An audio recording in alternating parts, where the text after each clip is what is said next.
You use mesh utility bags as multi-purpose containers for bulky stuff that's hard to hang on to underwater. You'll use them for tasks like underwater cleanups, or project-aware dive against debris activities, or carrying small loose items on a dive. They're also useful for carrying wet items after diving, like exposure suits. See your local dive center for choices best suited to what you have in mind. An important point: hand carry a loaded mesh utility bag while diving, so you can let go of it if it tangles or weighs you down. You use a slate or wet book for communication, writing down dive information, and so on. You can choose from different size slates. Pick one you can pocket easily. Wet books use waterproof paper and offer more room for writing. Most are about this size, and because they flex, fit comfortably in exposure suit thigh pockets. When you night dive in the Advanced Open Water Diver course, you obviously need a dive light, but many divers find one useful during the day. Larger lights are more powerful and have longer burn times, though technology advances have made even the larger lights more compact. Ask your dive professional for assistance in choosing different battery, power, and size options. After choosing a light, you'll want a clip so you can attach it to your BCD, and a wrist lanyard so you don't lose it in use. You will start your dive log as part of your training. Many divers like the time-proven PadiOWD log, but there are many other sizes and styles of dive logs to choose from. Also, you can go with an online, tablet, or PC e-log. Many dive computers download to programs like these, making logging convenient. Your dive log provides an experience record you'll use for continuing your education, and it's a good place to record emergency information, dive buddy phone numbers and email addresses, equipment serial numbers, and so on. For each dive, you want to record the date, dive site, depth, duration, buddy name or names, and usually your objective, and some notes or a description of anything significant that happened. Your log also provides a resource for sharing information with others at Scuba Earth and on other online sites. Dive planning software helps you plan your air use and determine your allowable dive times. The most popular versions operate in your smartphone or tablet, though you can get personal computer programs. Some versions interface with your dive computer and also include e-log functions. Since a missing O-ring or torn strap can make you miss a dive, most divers have a spare parts kit. It's simply a collection of user-replaceable items and tools like these in a sturdy box you keep in your gear bag. In setting up your spare parts kit, start with these basics, but choose a box somewhat larger than you need. As you gain experience, you'll add to the kit, so leave some space for these, but don't overload it with things you don't actually use.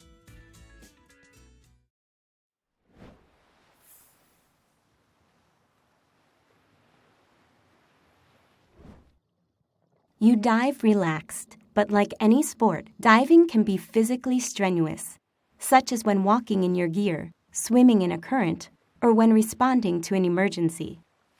So, stay reasonably fit with a regular exercise program approved by your physician. Eat well, get adequate rest, and keep immunizations current.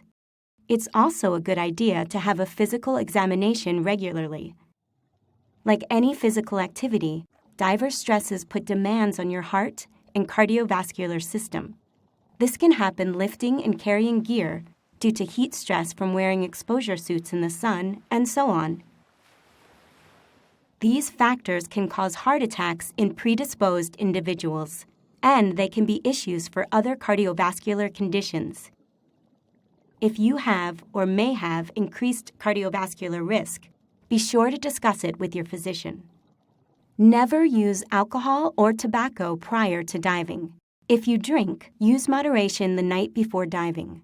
Some drugs can create problems while diving, so be cautious and consult your physician if you're unsure whether you can use a particular drug. You want to be in good physical health when diving. If you feel ill, cancel the dive. Dive again when you're well, and as you've already learned, don't use medications to eliminate symptoms and dive while you're sick. Diving is supposed to be fun, and you enjoy it by diving when healthy. Like in any activity, you keep your dive skills and knowledge sharp by using them and by diving regularly.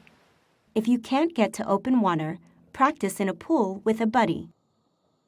Staying up to date includes interacting with other divers and online communities like Scuba Earth because it helps you keep up with current trends and practices. If you go more than 6 months without diving, see your PADI instructor about refreshing your knowledge and skills in the Scuba Review program. Continuing your diver education is a great way to stay sharp because you use existing skills while developing new ones. You can do this in the PADI Advanced Open Water Diver course, specialty diver courses, and other programs that expand your experience and qualifications. Most recreational diving uses air as a breathing gas. Air is actually a mix of gases. Practically speaking, it is 21% oxygen and 79% nitrogen. We'll look at 4 issues that relate to breathing air underwater: oxygen toxicity, contaminated air, decompression sickness, and gas narcosis. We'll look at oxygen toxicity, contaminated air, and decompression sickness in this section, and gas narcosis later in Section 5. Although we need oxygen to live, under pressure, oxygen becomes toxic. It also has fire and combustion issues with equipment. When using air within recreational depth limits, though, neither of these are significant issues. Enriched air nitrox, however, is air enriched with oxygen, so it has a lower nitrogen proportion and a higher oxygen proportion. This has advantages compared to using regular air, but oxygen toxicity and equipment concerns can be issues with enriched air nitrox. You can learn to handle these issues in the PADI Enriched Air Diver course. But until you're certified as an enriched air diver, don't use a cylinder labeled as an enriched air cylinder. Contaminated air is air with impurities in it. It's very rare in diving. Contaminated air may smell or taste bad, but not necessarily. Signs and symptoms of contaminated air include headache, nausea, dizziness, unresponsiveness, and cherry red lips or nail beds. Never dive with air that smells or tastes bad, and end the dive immediately if you start feeling ill.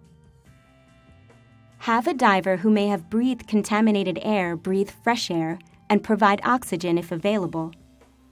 Contact emergency medical care. Avoid contaminated air by getting your cylinder filled only by reputable professional scuba centers. These operators use specialized breathing air compressors and filters and know the value of regular air testing. You've learned that you have time limits underwater beyond how long your air lasts or how long you stay warm. One of these comes from nitrogen. During a dive, increased pressure causes nitrogen to dissolve from your air into your body tissues. The greater the pressure, that is, the deeper you are, and the longer you're down, the more nitrogen dissolves into your body. Your body doesn't use nitrogen, so when you ascend and the pressure drops, this excess nitrogen dissolves back out of your body tissues. If the extra nitrogen isn't excessive, this happens harmlessly. Your dive computer, or tables like the RDP table or ERDPML, helps you keep excess nitrogen within accepted limits. More about this shortly. If there's too much dissolved nitrogen, however, when you ascend, it may come out of solution faster than your body can eliminate it. Bubbles can form in body tissues, causing decompression sickness, which is a serious medical condition, sometimes called the bends or DCS. Signs and symptoms include paralysis, shock, weakness and prolonged fatigue, dizziness, numbness, tingling, difficulty breathing, limb and joint pain, and in severe cases, unconsciousness and death. DCS signs and symptoms may be obvious, but they can also be subtle, like a mild to moderate ache, weakness, or prolonged undue fatigue. They occur within 15 minutes to 12 hours after a dive, though some longer intervals have occurred. Symptoms may be intermittent. Regardless, treat all suspected cases of decompression sickness as serious. We'll look at the first aid for it in Section 5. Time and depth primarily influence how your body absorbs and releases nitrogen, but physiologists think some other factors predispose people to DCS. These include fatigue, dehydration, vigorous exercise, cold, poor fitness, illness and injuries, alcohol consumption, and age. In the next subsection, you'll learn how to help adjust for these if any of them apply to you.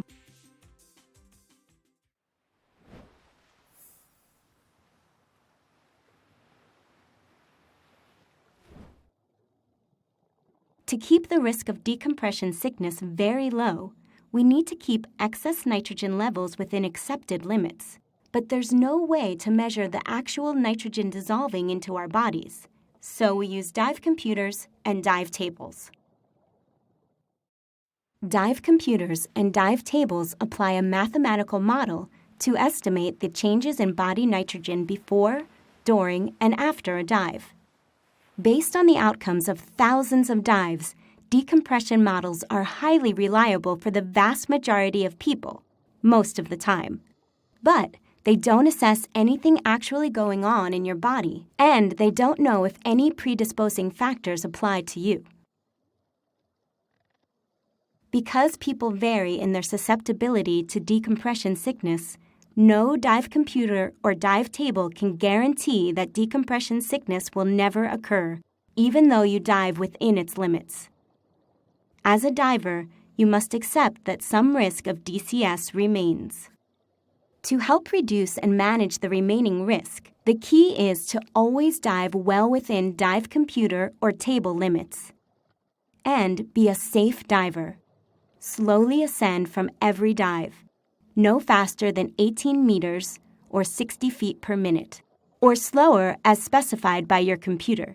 Make a safety stop at 5 meters or 15 feet. All of these practices help keep you well within the model's predications. As a recreational diver, you always make no-stop dives. This means that at any time during a dive, you could ascend directly to the surface if you had to. To do this, you stay within your computer's no-stop limits, which you can access before the dive for planning. The deeper you dive, the faster you absorb nitrogen. So as you can see, the no-stop limits get significantly shorter as depth increases. Times differ slightly with different models, but these are typical. During the dive, your computer updates your no-stop time based on the time you spend at each depth. Your remaining time will be shortest at your deepest point, but it increases as you ascend because nitrogen absorption slows. Diving so you get more time by ascending to a shallower depth is called multi-level diving. This is one of the big advantages of dive computers. Tables base your time limit on your deepest depth, even if you don't stay that deep the whole dive, which is often not the case. Note that the exception to this is the ERDP-ML, which lets you plan multi-level dives. Let's look at how your limits might change during a typical dive. These divers want to dive to 18 meters or 60 feet. Explore a bit, then gradually work their way upward so they stay well within no-stop limits and have 50 bar or 500 psi air left when they surface. During pre-dive planning, they scroll their no-stop times. Their computers show 140 minutes no-stop time at 12 meters or 40 feet, and 55 minutes at 18 meters or 60 feet. They decide they will descend to 18 meters, or 60 feet, then start back up at 30 minutes. The dive goes as planned. After half an hour at 18 meters, or 60 feet, their computers show 25 minutes no-stop time remaining. They head upward along the reef and level off at 12 meters, or 40 feet. Their computers show 83 minutes no-stop time. This is a lot more time than they had at 18 meters, or 60 feet, but their bodies have absorbed nitrogen, so it's less than the 140 minutes they had before diving. However, it's more no-stop time than they have air, so they end the dive with enough air to ascend, make a safety stop, and surface with a 50 bar or 500 psi reserve. Dive computers and tables' ascent rates are part of their calculations, so stay within these rates. Safety stops are not required for surfacing within model limits, but you make them for added conservatism well within limits. In an emergency, like an out-of-air situation, you would omit the stop, but otherwise make it. If you accidentally exceed a no-stop limit, on the other hand, you must make a decompression stop. In this case, you need the stop to release excess nitrogen before surfacing. Without the stop, you would exceed model limits and have an unacceptable decompression sickness risk. You'll learn more about emergency decompression stops in Section 5.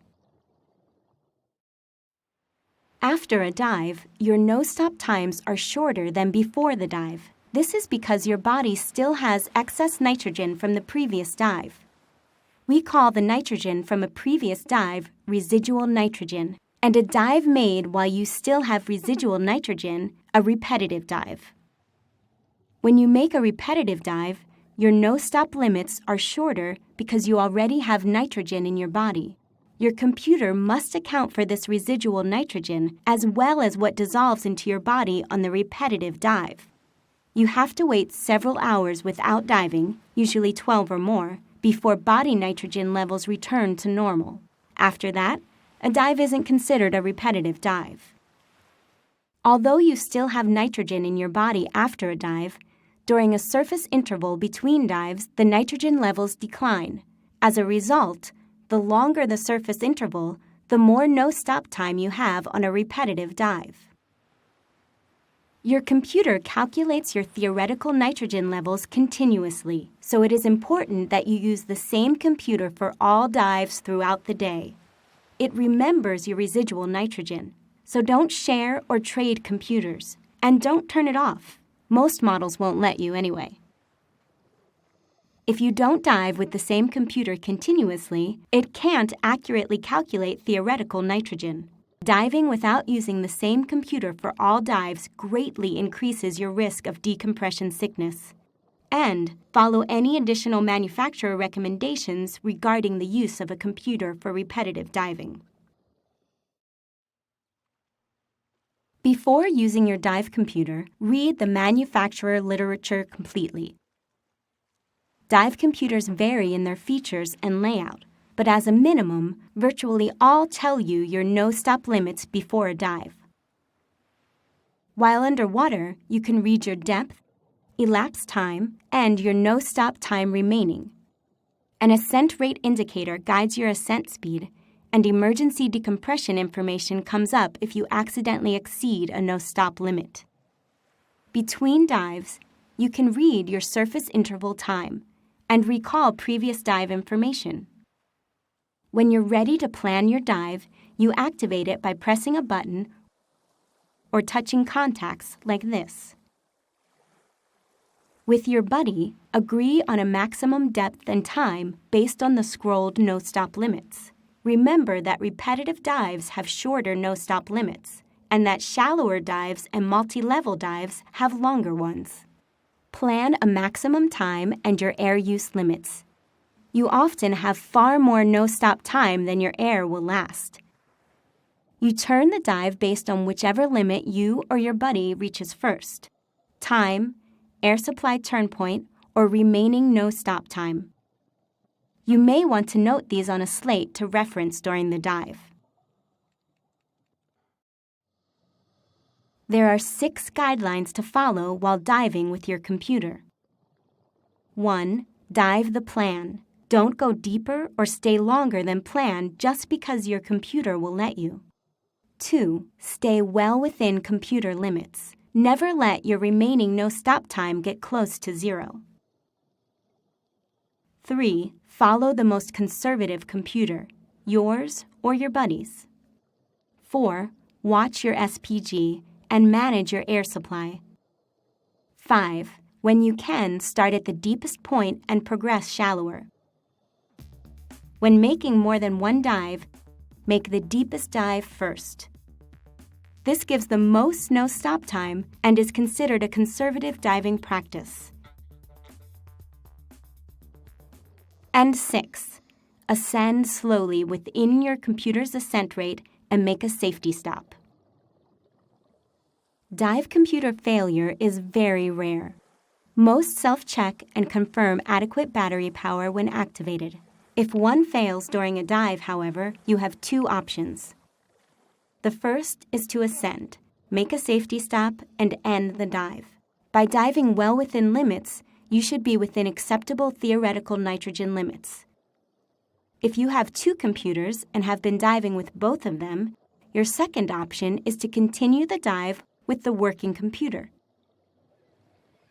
If your computer fails between dives and you've been diving with 2, you can make another dive using the one that works. If you've been diving with one computer and it fails, you may be able to continue diving by using your time and depth information with dive tables, a depth gauge, and timer. Otherwise, you need to wait 12 hours before diving again with a working computer.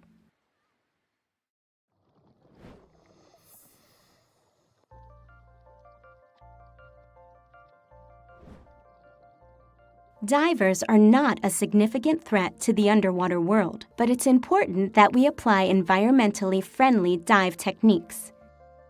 Diver damage is inconsiderate.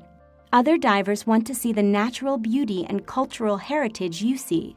It can also add to the problems where pollution already stresses the environment. More importantly, as a diver, you have a role as the underwater world's ambassador, and how you dive sets an example. Divers see the underwater world firsthand and are often the first witnesses to problems. How you dive is part of your credibility when you explain what you see and add your voice to initiatives that inform the public and protect the underwater world. You can also take direct actions, such as participating in cleanups, removing invasive species, or collecting data for scientists. To learn more about how you can apply your role as a diver to preserving the underwater world, see your PADI Resort or Dive Center and visit ProjectAware.org.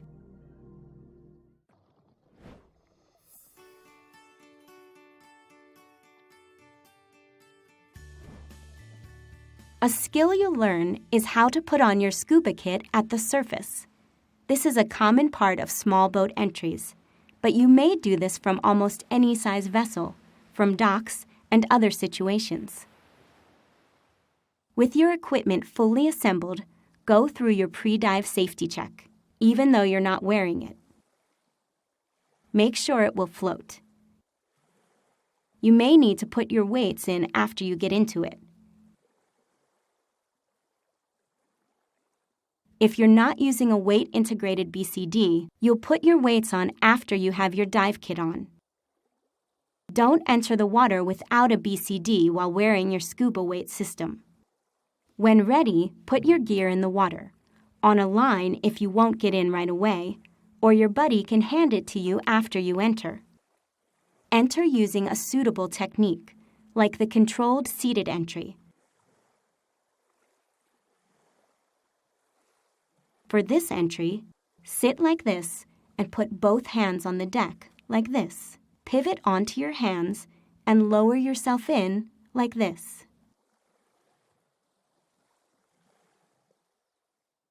Now, unbuckle the waistband, hold your kit upright and slip into it. It may help to have just enough air in the BCD so it barely floats.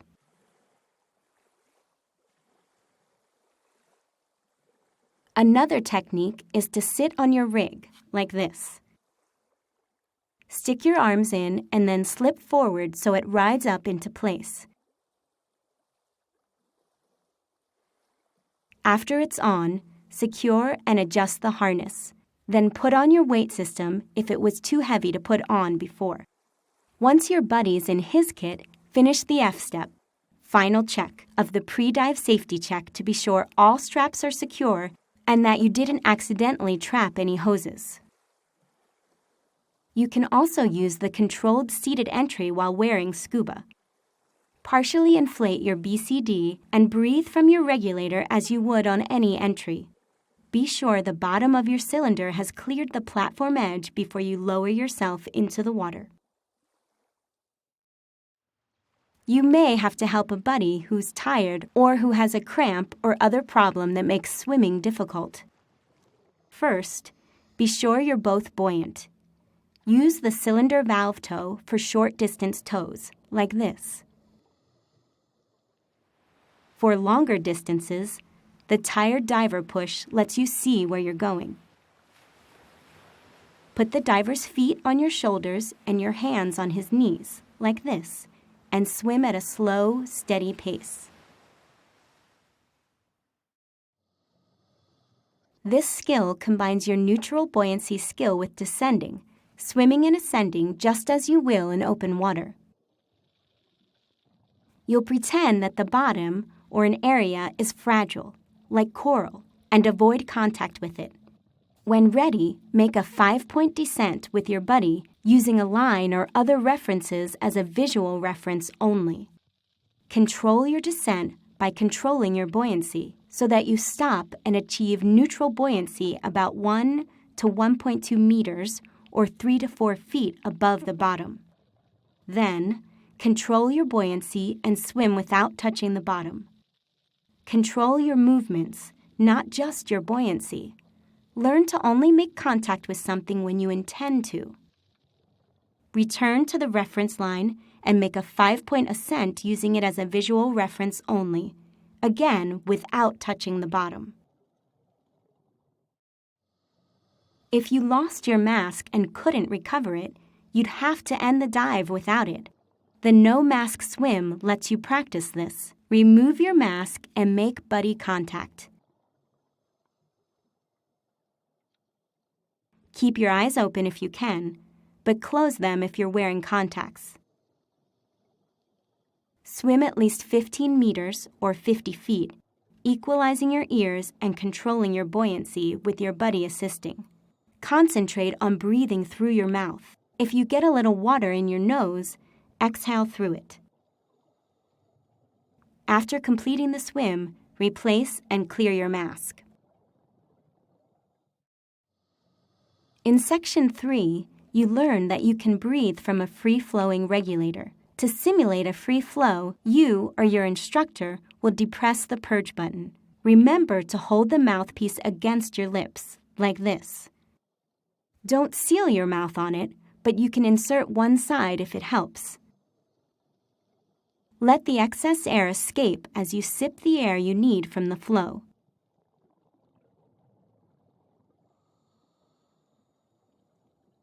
After practicing, check your SPG. You may be surprised at how much air you used. This shows that it's important to start your ascent promptly when breathing from a free-flowing regulator. If you have to disconnect your low-pressure inflator, you can orally inflate your BCD underwater to control your buoyancy. Hold the inflator or deflator in your left hand like this. Take a breath from your regulator, then blow a third to half your breath into your BCD, like this, and save enough to clear your regulator. Go back to your regulator, then repeat the process if you need more buoyancy.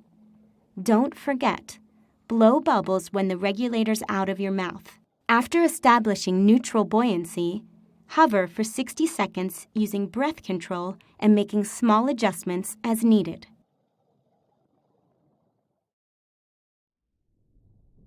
Skin diving, breath hold diving without scuba, lets you scout an area or explore shallow water without wasting scuba air.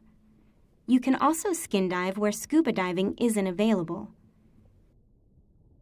Proper breathing helps you hold your breath longer. Relax and breathe from your diaphragm. The practice of hyperventilation, breathing deeply and/or rapidly before holding your breath, was once common, but is no longer preferred because if not done properly, it may cause you to lose consciousness underwater, which can cause drowning. Relaxed diaphragm breathing will help you hold your breath longer.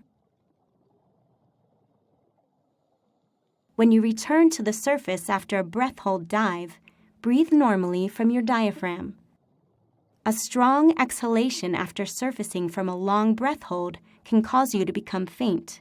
Relax for several minutes while your body oxygen and carbon dioxide levels return to normal. If you feel dizzy or lightheaded, or feel tingling in your hands, arms, or feet, stop diving down. Rest. Relax and breathe at the surface until you fully recover.